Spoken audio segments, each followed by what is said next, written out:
नमस्कार बंधुगण। श्रीकृष्ण कहते जे कलिजुगे मनिषर विनाशर यही 10टी कारण अच्छी। जदि आपण मानक भिडियोटी पसंद आसे तेबे दयाकोरी आपणकर सुंदर हाथ में गोटे छोट लाइक करदे।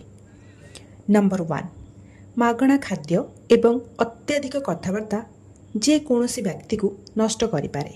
कारण मागणारे खाउथिबा व्यक्ति केबे कठिन परिश्रम करने शिखे ना एवं एक अनियंत्रित जीव आपणकर समस्त संपर्क एवं करा जाउथिबा काम को मध्य नष्ट कर दिए।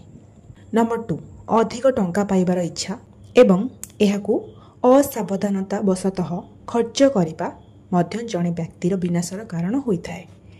क्रोध आउ खुशी निया जाउथिबा निष्पत्ति एवं दुखी व्यक्ति अभिशाप मध्य जड़े व्यक्ति को नष्ट कर दिए।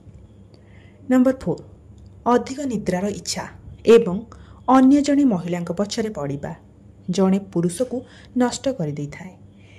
जी अत्यधिक शोई थाए सी आलस्यर शिकार हुए।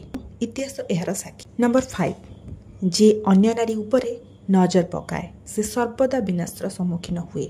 नंबर 6, गरीबों को अपमानित करने एवं धनी मान को सम्मान करने मध्य जड़े व्यक्ति को नष्ट कर दे थाए।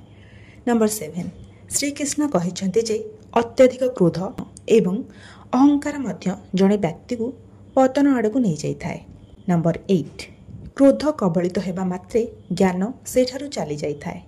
जड़े क्रोधी व्यक्ति प्रत्येक पदक्षेप निज पाई समस्या सृष्टि करिथाए। इतिहास एहार साक्षी। जे अहंकार देखाई से धूली रे परिणत हो जाइछि। अधिक लोभ एवं आसक्ति को पापर पितामाता बोली कहा जाय थाए। जे अत्यधिक लोभ अर्थात धन एवं टंका लोभ हेतु निज भाई सहित विश्वासघातकता करे से मध्य दिने पतनर अतल गर्तरे पड़ जाए। जड़े व्यक्ति जीवन केवल तांको कर्म उपर आधारित। तांको जीवन तांको कर्म अनुसार होता है। जदि व्यक्तिर कर्म खराब होता है तेबे तार फल मध्य खराब बाहरिबो। भिडियोटी आपण मानकु किपरि लागिला दयाकोरी कमेंट करी जणांतु।